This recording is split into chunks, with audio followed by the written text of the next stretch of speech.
네, 새누리당 내에서 세월호 전국을 풀기 위해 당 지도부, 나아가 박근혜 대통령이 나서야 한다는 주장이 제기됐습니다. 새정치연합은 사회적 총의를 모아 유족과 대화에 나서야 한다고 요구했습니다. 취재기자 연결하겠습니다. 김준영 기자. 네, 국회에 나와 있습니다. 자, 먼저 새누리당 소식부터 알아보죠. 오늘 끝난 연찬회에서 세월호 전국에 관한 집중적인 논의가 이어졌다고요? 네, 그렇습니다. 1박 2일 동안 충남 천안에서 열린 국회의원 연찬회가 모두 끝났습니다. 오늘 오전에는 세월호 전국과 당 쇄신 방안 등에 대한 자유 토론이 이어졌습니다. 이 자리에서 새누리당 김무성 대표는 세월호 참사 유족들이 원할 때 언제든 만나겠다고 밝혔습니다. 이완구 원내대표는 신뢰란 사회를 지켜내는 본질이라며 세월호 특별법 관련 재협상에 대한 거부의 뜻을 나타내면서도 원칙을 지키되 유족들에게 대화의 문을 열어놓고 전향적으로 문제에 접근하겠다고 말했습니다.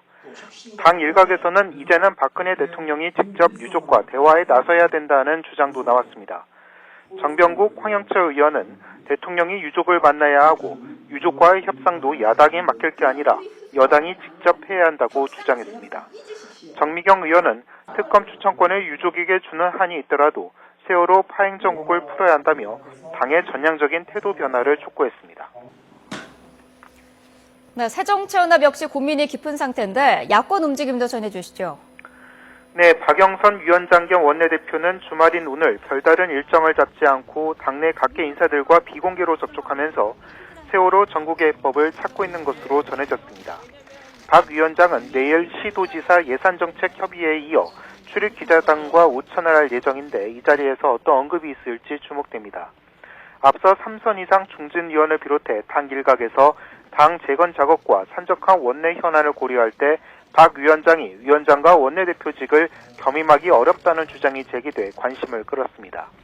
이런 가운데 박범계 원내대변인은 세월호 문제를 풀기 위한 사회적 중재기구에 대한 논의가 있는 것으로 안다며 이제는 사회적 총의를 모아 유가족과 대화에 나설 때라고 밝혔습니다. 박 대변인은 유가족들이 여야 원내대표의 합의안을 반대하고 있다며 이는 대통령과 여야 모두의 문제라고 강조했습니다.